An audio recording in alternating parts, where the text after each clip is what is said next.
Di awal film, terlihat dua orang pria sedang dalam perjalanan untuk pergi ke sebuah villa di tengah hutan. Saat sudah sampai, sedang membuka bagasi, mereka mendengar suara aneh di dalam hutan. Johnny pun pergi memeriksanya. Beberapa lama tak juga kembali. Sugi pergi menyusul Johnny, dan tiba-tiba ada yang mendorongnya dari belakang. Sugi pun lari menjauh, sampai akhirnya terjatuh dan tertangkap. Di tengah kota, Vel membawa balon, dan akan pergi bersama Rennie menyusul Sugi dan Johnny untuk berkemping. Di tengah perjalanan, mereka mampir di warung untuk membeli jajan, kemudian melanjutkan perjalanan. Baru beberapa meter, ban mobil mereka bocor. Rennie pun dengan jantan menggantinya sendiri. Saat akan membuka pintu, balon meloncat keluar dan terbang meninggalkan mereka, membuat Vel bersedih. Singkat cerita, mereka sampai di villa pada sore hari, dengan mobil Johnny sudah terparkir di luar, namun mereka tidak menemukan Sugi maupun Johnny, dan keadaan di dalam villa pun berantakan. Lalu mereka beberes sebentar, kemudian minum jus rimbang satu botol berdua. Setelah habis, mereka pun berjalan-jalan ke dalam hutan, menemukan tempat berburu rusa, dan membentang tikar di dekat sana, sambil membuka jus rimbang yang baru, untuk asik-asik bersama. Lagi asik-asiknya, Vel melihat seseorang memperhatikan mereka, mengira itu adalah Sugi Johnny. Vel pun meneriakinya, tak ada tanda-tanda. Rennie memeriksa ke dalam hutan, menemukan puntung rokok aktif, sedangkan Sugi dan Johnny perokok pasif. Rennie berlari menuju tikarnya, mengajak Vel segera pergi dari sana, berlari-lari menuju villa. Malangnya, mereka kehilangan mobil mereka. Rennie dan Vel mengecek ke dalam villa, memanggil-manggil Sugi Johnny, namun masih zonk, dan Vel memberitahu pada Rennie, dia kehilangan HP-nya, dan HP Rennie pun hilang bersama mobil. Mendengar ada sesuatu di ruang tamu, mereka mengeceknya, melihat seseorang duduk di kursi, mengira itu adalah Johnny. Saat didekati, ternyata itu adalah pria-pria nakal. Rennie pun mengajak Vel untuk lari. Saat bersembunyi di bawah pohon, Vel melihat mobil Rennie sudah di tengah danau, kemudian mereka lanjut berlari. Sialnya, Vel menginjak ranjau besi yang mengikat kakinya. Rennie mengambil kayu, coba melepas ranjau tersebut. Vel pun sudah merengek kesakitan. Rennie yang belum berhasil, ingin pergi ke mobil mengambil linggis, dan menyuruh Vel untuk tetap tenang. Rennie berenang menuju mobil, menyelam untuk mendapatkan linggis. Saat muncul di permukaan, Rennie melihat pria bersenjata sudah di tepi danau. Rennie pun berbalik arah, dan kembali berlari mencari lokasi Vel, namun Vel sudah tidak ditemukan. Lagi bengong, seseorang berada di belakang dan menembaknya. Saat tersadar, Rennie sudah terikat di dalam sebuah ruangan yang diawasi CCTV.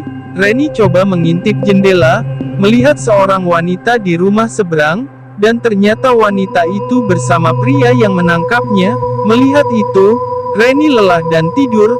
Lagi enak tidur, Rennie terbangun karena ada yang datang. Itu adalah pria bertopeng yang nakal, membawa sebuah kamera dan merekam Rennie. Dia membuka ikat mulut Rennie, kemudian membuka topengnya. Pria berkumis yang nakal itu meminta Rennie tersenyum ke kamera, sambil berjalan mundur, kemudian pergi.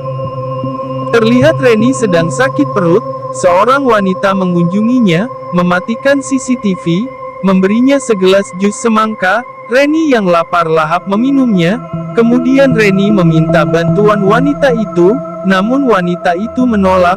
Dia pun sudah memiliki HP Rennie, mengatakan isinya penuh dengan asik-asik.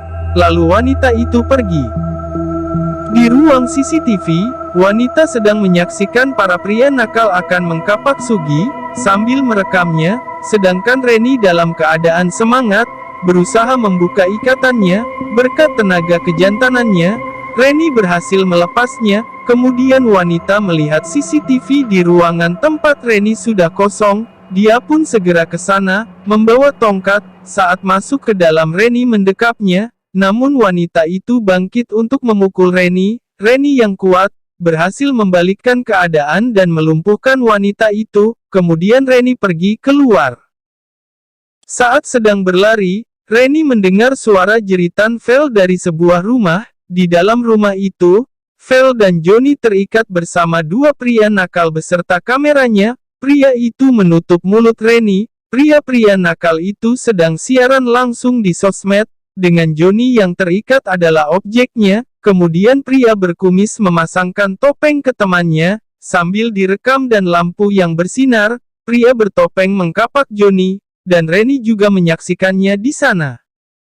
Pria-pria nakal itu terlihat bahagia, dan Vel adalah yang selanjutnya. Tiba-tiba si wanita datang dengan keadaan oleng, mengabarkan bahwa Reni kabur. Para pria nakal itu pergi keluar mencari Reni. Vel yang meraung dihampiri oleh Reni. Mencoba membuka ikatannya namun susah.